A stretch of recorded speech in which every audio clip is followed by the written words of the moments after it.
If you're a Pisces sun, hi me. You've probably been called weak, escapist, delusional, victim minded, boundaryless, and emotionally unstable so many times that people treat your entire personality like it's one long dissolution into chaos. They may act like your empathy is you being naive, your imagination is denial, and your fluidity is just you being unable to hold any solid form. But here's what they're missing about us awesome Pisces, that our sun sign isn't a failure to function in reality. It's our developmental assignment, shaped by the seasonal conditions you were born into.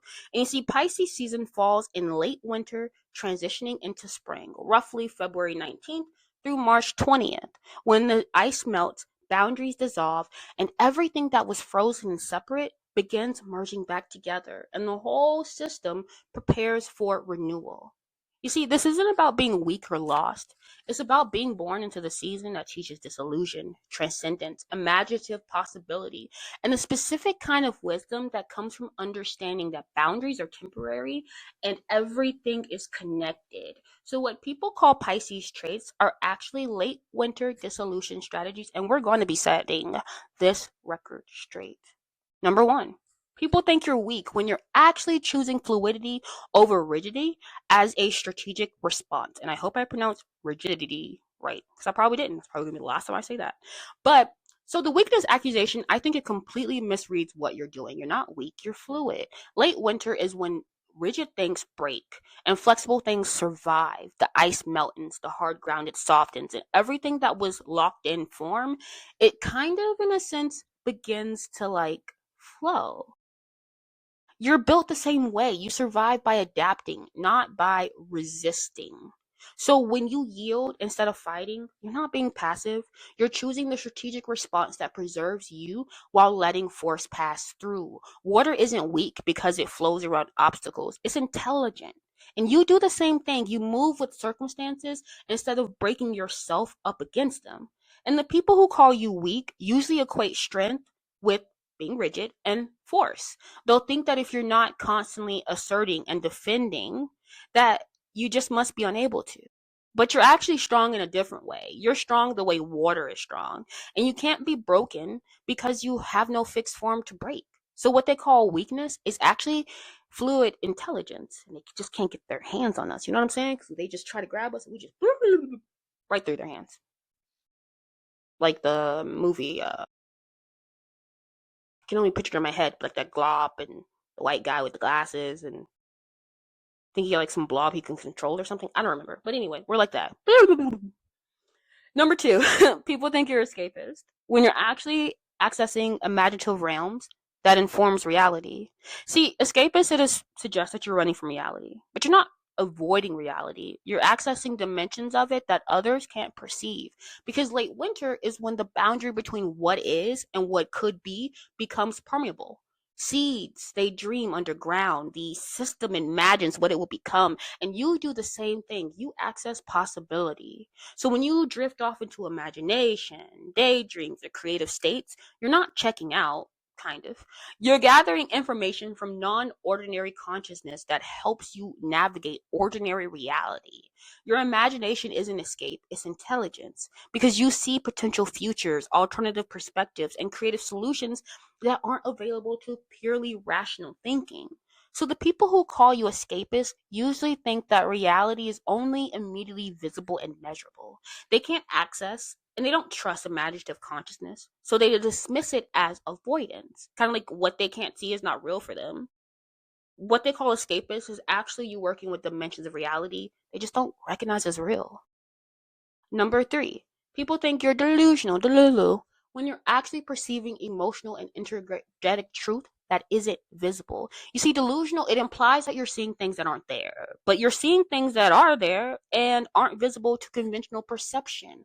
Because late winter is when boundaries between the visible and the invisible, the material and the immaterial, they become thin. So you perceive emotional currents, energetic dynamics, and unspoken realities that other people miss because they're only tracking surface information. So when you say you feel something that can't be proven, you're not making it up. You're perceiving real dynamics that just don't show up in facts and data.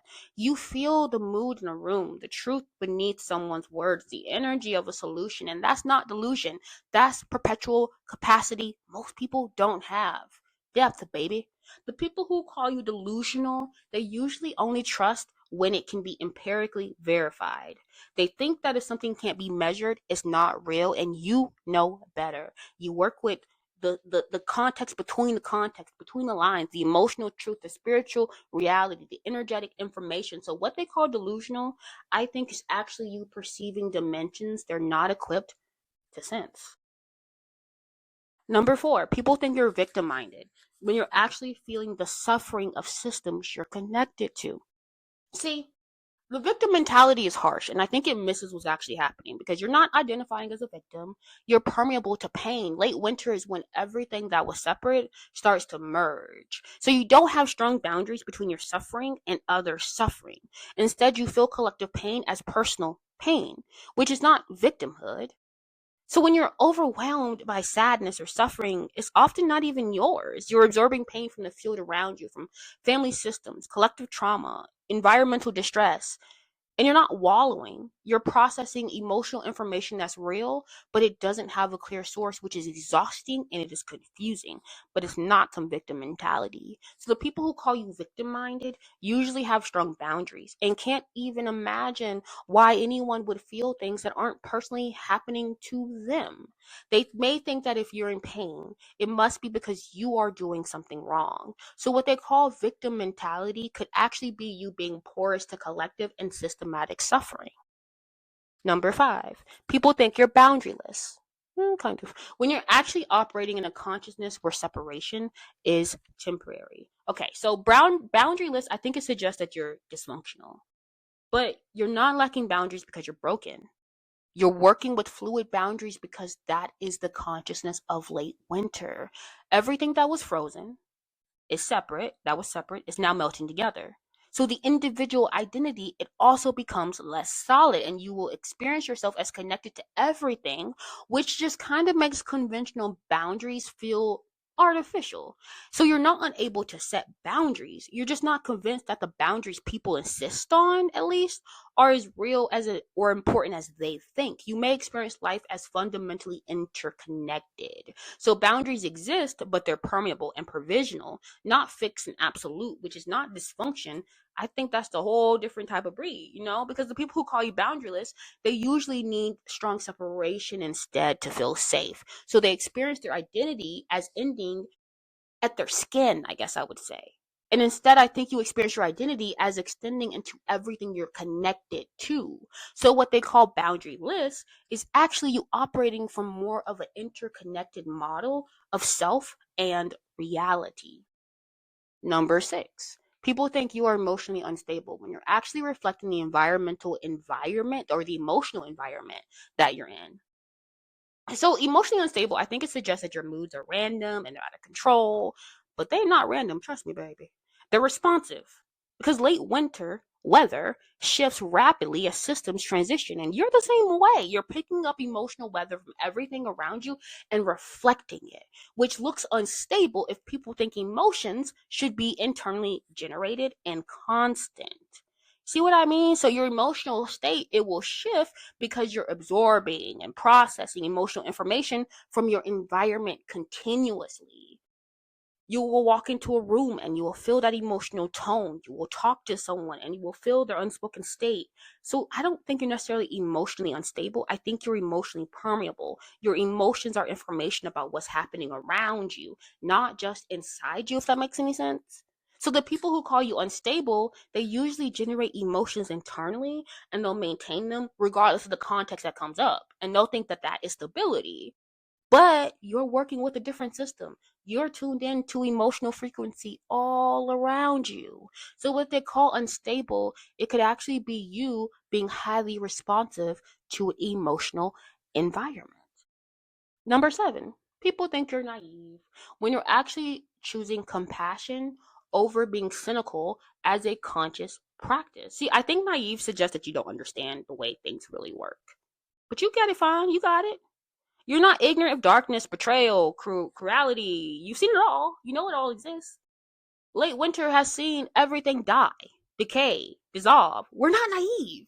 Maybe we're just choosing to respond with compassion anyway, which is not ignorance. I think that's more of a spiritual practice. Maybe you give people chances that they may not deserve because you see their suffering and potential simultaneously at the same time. So maybe you believe in redemption and transformation because you've experienced dissolution and renewal in your own consciousness, which I don't think is being foolish. I think that's extending the grace you know is possible because you've lived it. It's your lived experience. So the people who call you naive, I think they usually protect themselves through being maybe a little bit of cynical. Maybe they think that if you still believe in goodness after seeing the darkness, that you must not really understand the darkness.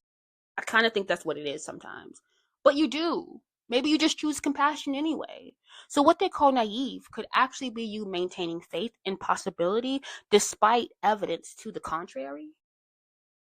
Number 8, people think you're passive when you're actually allowing rather than forcing. You see, passive implies you're not acting, but you are acting. You're just acting through allowing, receiving, and surrendering rather than forcing, controlling, and asserting, I think. Late winter, it doesn't force the thought, it allows it, right? Things melt in their own time, and you work the same way. You create conditions that allow outcomes to emerge rather than forcing them into being. When you don't fight something, you're not being passive. You're choosing non resistance as an active strategy. You understand that sometimes the most powerful thing you can do is allow, accept, and work with what it is rather than constantly battling what it isn't. And I do think that takes tremendous strength, but it also doesn't look like conventional action to people. So the people who call you passive, they probably think that action only counts if it's just forceful and visible. They don't recognizing that allowing as well is a form of power. You know that yielding, receiving, and surrendering are active choices that requires more strength than forcing. So what they call passive could actually be you wielding a form of power they just don't recognize.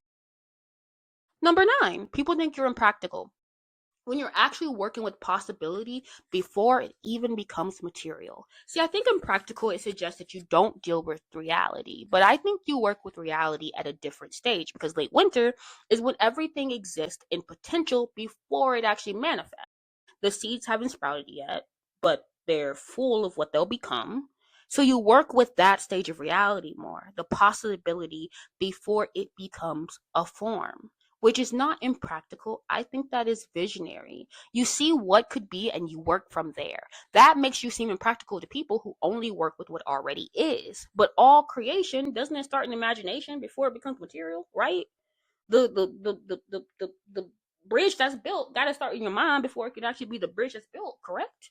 So you're working at the beginning of the creative process. Artists, innovators, visionaries, they all work this way. And you're not impractical, you're just working in the earlier manifestation sequence. So the people who call you impractical usually can't or won't work with possibility. They need everything to already exist before they're engaged with it. And that's some people, and that's fine.